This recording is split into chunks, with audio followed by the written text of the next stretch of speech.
This is FilmBookCast. FilmBookCast. FilmBookCast, the official podcast of FilmBook. Get ready for the latest in film news, TV show news, and theatrical reviews. FilmBook's podcast starts now.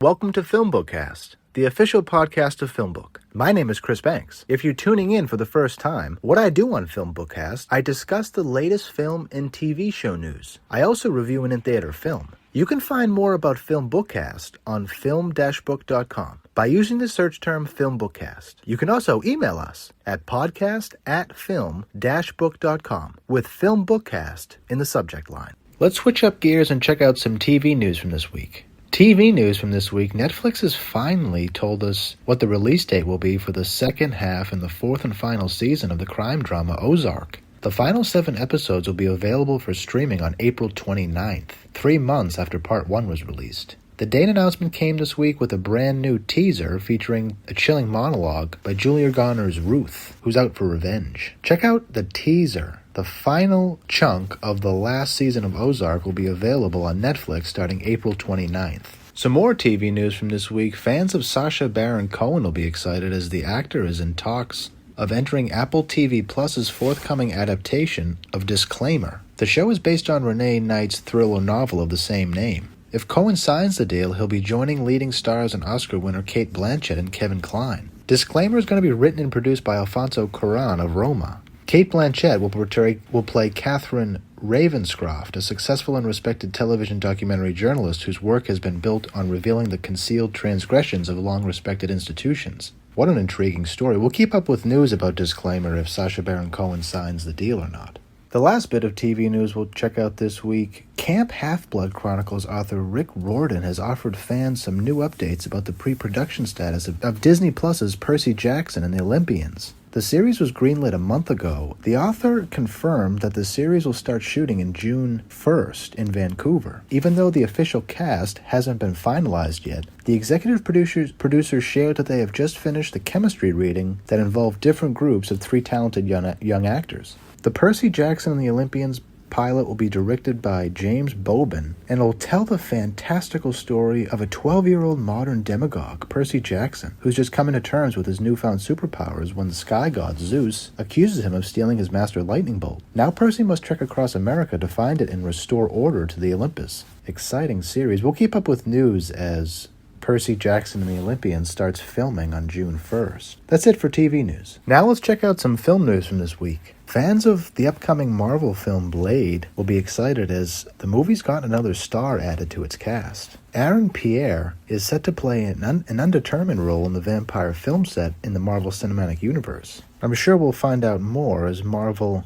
will surely announce more actors in the months to come. But exciting news for fans of Aaron Pierre. Some more film news this week. Exciting news for fans of Bill Murray and Aziz Ansari. Count me one of them. The two are teaming up to star in an upcoming untitled feature for Searchlight Pictures, according to a report this week. Ansari is expected to not only star, but he will produce and direct the film himself. Aziz already wrote the script, and it's based on a non-fiction book titled Being Mortal, Medicine and What Matters in the End. The book deals with topics including end-of-life care and how medicine has changed over time. No plot details are known yet, but a very exciting development. I can't wait to see Bill Murray and Aziz Ansari together on screen. Warner Brothers' upcoming Wonka remake has added to its cast. Hugh Grant has joined Timothée Chalamet in Warner Brothers' forthcoming prequel titled Wonka. The film will focus on a young Willy Wonka and his adventures prior to opening up the world's most famous chocolate factory. Timothy will play the young version of who Gene Wilder played back in 1971. The film will debut next year on March 17th, 2023. That's it for film news. Let's switch up gears and check out some DVD home releases from this week. American Underdog is now available on DVD. American Underdog tells the inspirational true story of Kurt Warner, who went from a stock boy at a grocery store to a 2-time NFL MVP, Super Bowl champion, and a Hall of Fame quarterback. American Underdog is now available on DVD. President is now available on DVD. Zimbabwe's military leaders promised they would not seize control for themselves but would ensure democracy in a national election. Against a backdrop of economic crisis, food shortages, and political violence, the stakes could not be higher. Working to defeat the ruling party, which has controlled Zimbabwe since their independence, is the young and charismatic Nelson, who draws comparisons to a young Nelson Mandela in expressing his country's utmost desire to be led and not be ruled. After decades of a corrupt group clinging to power using any tool available, can a free, fair, and transparent election truly be possible? President is now available on DVD. The King's Man is now available on DVD. As a collection of history's worst tyrants and criminal masterminds gathered to plot a war to wipe out millions, one man must race against time to stop them. Discover the origins of the very first independent intelligence agency in The King's Man, now available on DVD. House of Gucci is now available on DVD. Inspired by the shocking true stories of the family behind the Italian fashion empire, Patrizia Reggiani, an outsider from humble beginnings, marries into the Gucci family. Her unbridled ambition begins to unravel the family legacy and triggers a reckless spiral of betrayal, decadence, revenge, and ultimately, murder. House of Gucci is now available on DVD. The 355 is now available on DVD. When a top-secret weapon falls into the mercenary hands, wildcard CIA agent Mason Brown will need to join forces with a rival badass German agent Marie, a former M16 ally and cutting-edge computer specialist Khadija, and skilled Colombian psychologist Gracelia on a lethal, breakneck mission to retrieve it, while also staying one step ahead of the mysterious woman, Lin Shang, who is tracking their every move. The 355 is now available on DVD. That's it for DVD home releases. Let's switch up gears and check out some TV trailers from this week. A really cool and exciting TV trailer came to us from Showtime. The show is called The Man Who Fell to Earth. It'll debut on Showtime April 24th, and I've never seen a show with this kind of premise. It's very unique and it looks really cool. Check out the trailer for The Man Who Fell to Earth. It'll debut on April 24th on Showtime. Another TV trailer that debuted this week comes to us from Prime Video, and the show is Upload. The Season 2 trailer just debuted, and it shows us the aftermath following Ingrid's sudden arrival at Lakeview. Despite clearly having feelings for Nora, Nathan decided to get back together with Ingrid, who gave up everything to be with him. The show is set in a technologically advanced future where humans have found a way to control the afterlife by uploading themselves into the digital world. Check out the trailer for Season 2 of Upload. It'll debut on Amazon Prime March 11th. The last TV trailer we'll talk about this week comes to us from Apple TV Plus, and it's called We Crashed. It's going to be a limited drama starring Jared Leto and Anne Hathaway. It'll debut on Apple TV Plus March 18th with the first 3 episodes. The trailer shows us a chaotic love story between WeWork founders Adam Newman and his wife Rebecca, and how it played an important role in the downfall of the $47 billion valued startup company. Check out the trailer for We Crashed. It'll debut on Apple TV Plus March 18th. That's it for TV trailers. This week in film trailers, fans of Fantastic Beasts were Warner Brothers finally gave us the full trailer for Fantastic Beasts: The Secrets of Dumbledore. It's currently set for release in theaters on April 15th. The trailer gives us a really good taste of what's to come and how they're going to continue this magical and sprawling story. Check out the trailer for Fantastic Beasts 3: The Secrets of Dumbledore. It'll be in theaters April 15th. Another film trailer that debuted this week is very different from that one, but it's really cool. It comes to us from Adam Sandler, and it stars LeBron James, and it's going to be on Netflix starting June 10th. The movie's titled Hustle. Adam Sandler's character recruits an amateur basketball player from another country to become the NBA's next big star. The trailer gives us a good sense of how the film will be able to capture Adam Sandler's love for basketball as he plays a person who is talking to a developing athlete in a motivational way. Check out the trailer for Hustle. It'll debut on Netflix June 10th.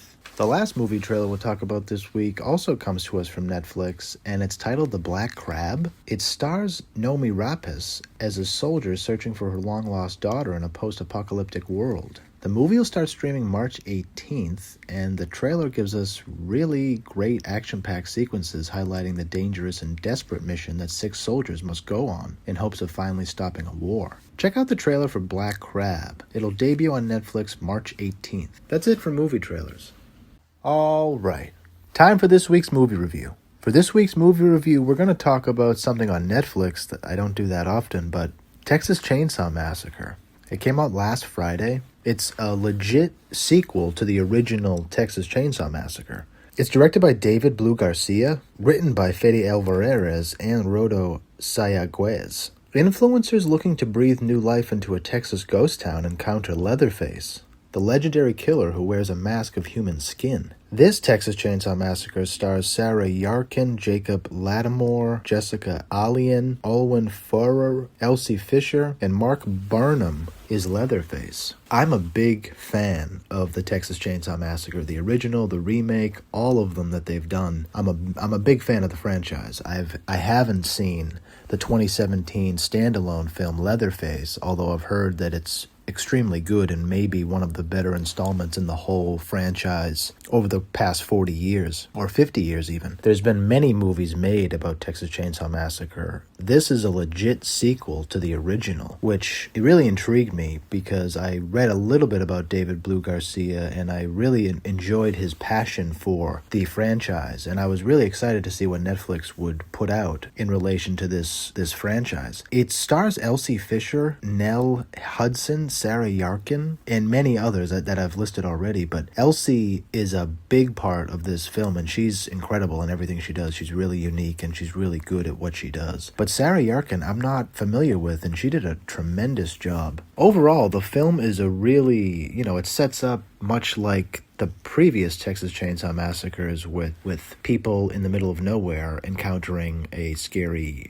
Leatherface. But what was interesting about this Texas Chainsaw Massacre was its polish. I kind of really liked I liked the ghost town that they were in. I liked the random Texas town. It was almost a character in of itself. In the school bus that they used was awesome. But overall, I think the film did a good job at really trying to do a legit sequel to the original. There's a lot of imagery that will remind fans of the original, specifically the end scene. I'm always coming back to that end scene, the very end scene with Leatherface dancing around. That's the scene in the original that really sticks in my mind. The original Leatherface dances in the sun, and it's a beautiful shot. It's a beautiful frame. It's really what makes that Texas Chainsaw Massacre timeless. Is there's a lot of art in that film, and there's a lot of art in this Texas Chainsaw Massacre. I do have my critiques though of Netflix and the time limit and the choices that were made, but overall I think it was a decent film. It's getting brutal reviews, and it has a 31% Rotten Tomatoes score. I don't think it was that bad. I don't think it was that good either, but I think it was solid. I enjoyed it. I did not enjoy the last minute or two. That really aggravated me because it was actually, I liked the resolution at the end with Elsie and Sarah in the car. I thought that the very, very end with Leatherface yanking Sarah out of the car was completely needless, and that's my main criticism of a platform like Netflix is they probably told him to do that, or they probably wanted that kind of ending, which I just have big artistic problems with, but I won't hash them out. I just think that the film could have stood on itself without that needless last murder, because I would have liked to see Sarah and Elsie in hopefully another one. I don't give a lot of points to those kind of kills because it's needless, and it almost gives the viewer amnesia when there's no reason to do that. But that's really my only criticism of the film. Of course, the writing could have been denser. There was a lot of aspects of this film that reminded me of the 2003 remake with Paris Hilton. That movie had a lot of good writing, and it was immersing.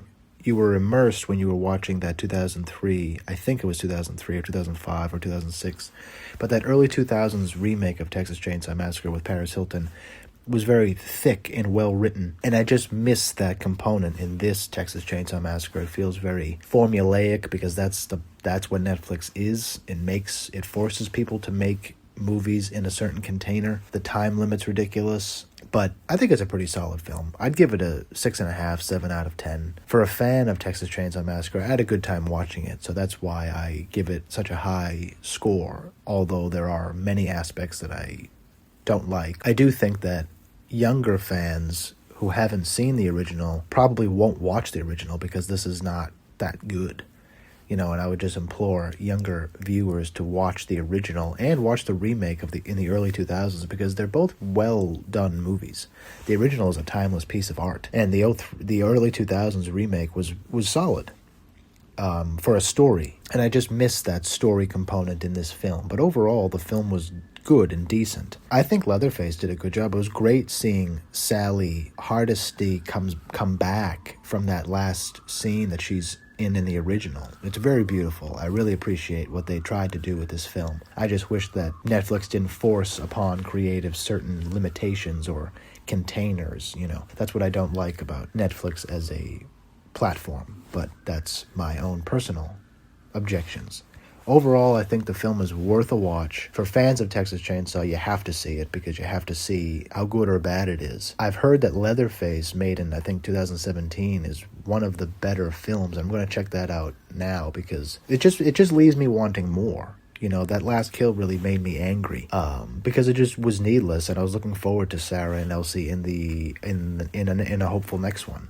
But I was wrong about that. So I won't hold that against the movie, but I think it's well worth your time. Check out Texas Chainsaw Massacre. It just came out on Netflix. Thanks so much for checking us out this week. Thank you so much for listening to this episode of FilmBookCast. You can find more of my work on film-book.com. Just search for Chris Banks or FilmBookCast. You can also find me on Twitter. I'm at CBanksy. That's S-E-E Banksy. I'm also on Instagram, at @TheChrisBanks. If you listen to this podcast on iTunes or another podcast service, please rate and review this episode. If you're listening to this podcast on our YouTube channel, FilmBook Podcast, please like our video, subscribe to our channel, and leave us a comment in the comment section. It really helps other people discover our podcast. Please also consider becoming one of our patrons on Patreon at patreon.com/filmbook. Your support really helps us create more engaging content. You'll find our Patreon link below in the description. If you want to tweet about this podcast, just use the hashtag FilmBookCast. Tune in next week for the next episode of the FilmBookCast. Thanks for listening, everyone. We'll see you.